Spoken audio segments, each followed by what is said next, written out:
Alors, 39 vidéos plus le live des annonces Le Bon Coin, donc 40 au final cette semaine. Pas mal, pas mal. On fait le résumé de la semaine, comme tous les dimanches. C'est parti, on commence avec une bonne nouvelle, puisque vous avez 3 mois de plus pour vous faire livrer votre véhicule électrique et profiter du bonus de 7000 euros. Donc vous avez compris que maintenant c'est fini, le bonus de 7000 euros. On est le 4 juillet, donc ça s'est terminé, le 1er juillet. C'est maintenant repassé à 6000 euros malheureusement. Alors Volkswagen a annoncé qu'elle ne vendra plus de véhicules thermiques en Europe dès 2035. Donc à voir s'ils s'y tiendront. On ressortira évidemment cette annonce au moment venu. Tesla reporte encore la mise à jour de la conduite 100% autonome à partir de juillet 2021. Donc juillet, on ne sait pas quand exactement. Pour l'instant, on est début juillet, donc peut-être fin juillet. À voir. Renault signe 2 accords importants dans la fabrication de batteries en Europe. Je vous laisse aller découvrir ça en détail. Volvo a adopté le lidar de série sur ses prochaines voitures électriques. Alors Volvo, ils sont carrément pro lidar, contrairement à Tesla qui ne veut pas entendre parler de ces technologies. Donc à voir. Alors, rappel du Kona électrique et les premiers documents concernant la campagne en cours d'envoi. J'ai pas reçu quoi que ce soit encore, moi, pour ma part. Peut-être dans la semaine. À voir, je vous tiendrai au courant, évidemment. En tout cas, ça prend forme et je pense que d'ici cet été, les premiers échanges de batteries vont commencer. Ça va mettre du temps, évidemment, ça va s'étaler sur plusieurs mois. Les modifs à signaler pour tous les automobilistes dès le 1er juillet 2021, donc voilà. C'est maintenant, c'est fait, on est en juillet. Selon une étude, 50% des ventes seront des électriques en 2033 et moins de 1% des thermiques en 2045. Donc encore une fois des prédictions, on verra si ça s'avère vrai.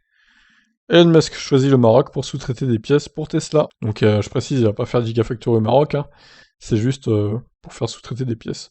C'est déjà pas mal. Porsche Macan électrique, de nouvelles photos ont fuité donc en mode camouflage du Macan et de l'intérieur aussi. Pikes Peak, la modèle S-Plaid remporte la catégorie exhibition.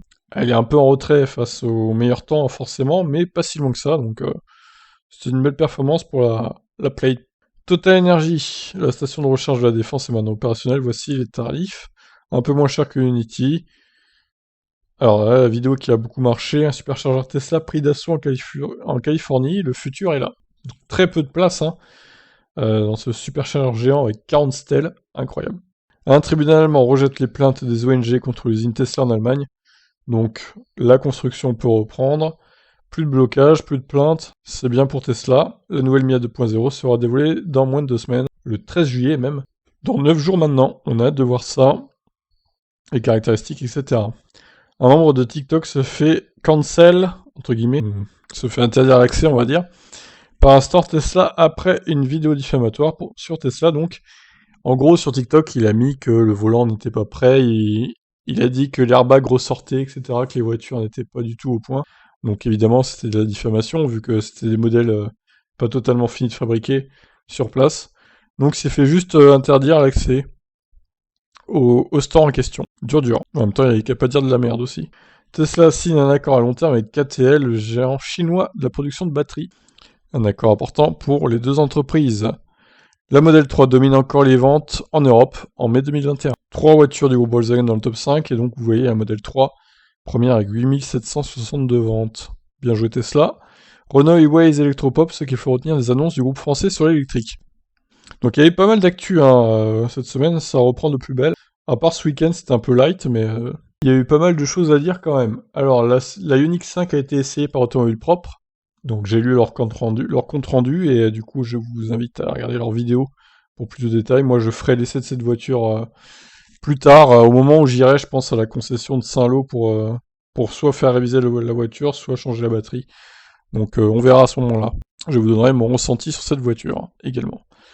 e-Legend EL1, une Audi Quattro à la sauce 2021 et en électrique.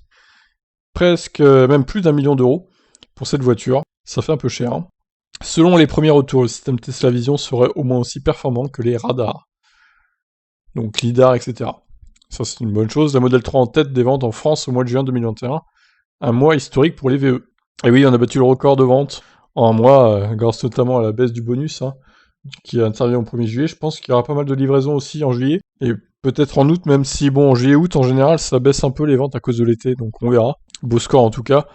Pour la Model 3 qui se hisse en tête, on aura les scores en détail dans peut-être la semaine prochaine d'ailleurs, à voir. Renault pourrait également devenir actionnaire de Unity. Donc c'est la rumeur de la semaine. Pourquoi pas, je dis oui. Plus il y aura d'actionnaires, mieux ce sera, plus ça baissera les prix, etc. Mercedes e-Actros, le premier poids lourd électrique du constructeur allemand. Bon, par contre, la vitesse de 160 kW de recharge moyen, quand même, pour un camion. La NHTSA va obliger tous les constructeurs à déclarer des accidents impliquant la conduite autonome. Aux États-Unis, donc, ça vise particulièrement Tesla, évidemment, qui sont en avance sur le reste du monde, sur le reste des constructeurs, sur la conduite autonome. Le Canada va interdire la vente de voitures thermiques d'ici 2035. Voilà, c'est à peu près la date qui ressort, hein, 2030-2035. Rivian présente la Camp Kitchen de son R1T, une option à quand même 5000 $. Est-ce que ça vaut le coup? Je vous laisse me donner votre avis. Volvo Recharge Concept, un aperçu du futur XC90 électrique. Donc très futuriste, hein, ce concept de SUV au profil assez étonnant. Je vous laisse voir ça en détail. Une modèle S-Plaid en feu, 3 jours après la livraison. Son propriétaire a failli être pris au piège dedans, en plus il n'arrivait pas à ouvrir les portes. Heureusement, en forçant un peu, bon, il a réussi à sortir, et imaginez, il serait mort, le mec carbonisé dedans, quelle horreur. Ça aurait été horrible. Une enquête est en cours, évidemment, sur cet accident, enfin même pas, elle est partie en boule de feu sans aucune raison valable, donc c'est assez étonnant. Mauvaise pub pour Tesla, surtout 3 jours après avoir... Enfin, pas lancé la voiture, parce que ça fait un moment qu'ils l'ont lancé déjà, ça fait 3 semaines, un mois, mais le mec, ça faisait 3 jours qu'il l'avait, donc là, quand même, c'est un peu inquiétant. Alors, le Canada a été victime d'une vague de chaleur effroyable, avec des températures de près de 50 degrés à Lytton, dans une ville du Canada. Alors maintenant, ça s'est calmé, hein, la vague de chaleur, heureusement, mais ça devait être infernal. C'était l'enfer sur Terre, quoi. 50 degrés.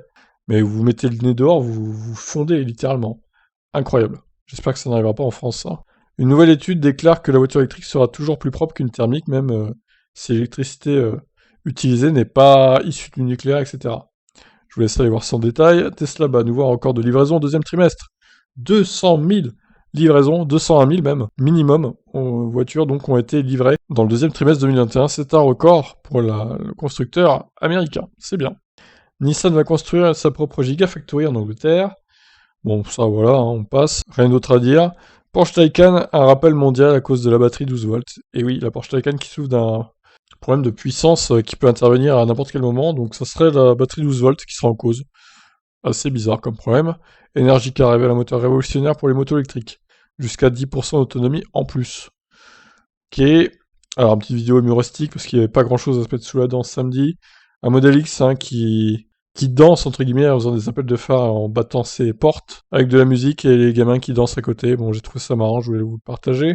Alpine proposera une version boostée de la future R5 électrique, 80 chevaux de plus au minimum. Et enfin, on termine avec un article sur Automobile Propre. Départ en vacances en voiture électrique, doit-on craindre un afflux massif aux bornes de recharge, que ce soit Unity, Tesla ou même les bornes départementales? C'est la crainte de tout le monde, hein, surtout en période de chassé-croisé. Voilà, je vous invite à vous abonner à mes 2 autres chaînes, Tip Stories, Tip F1. Grand Prix d'Autriche tout à l'heure à 15h, si ça vous intéresse, bien évidemment. Allez, bye bye.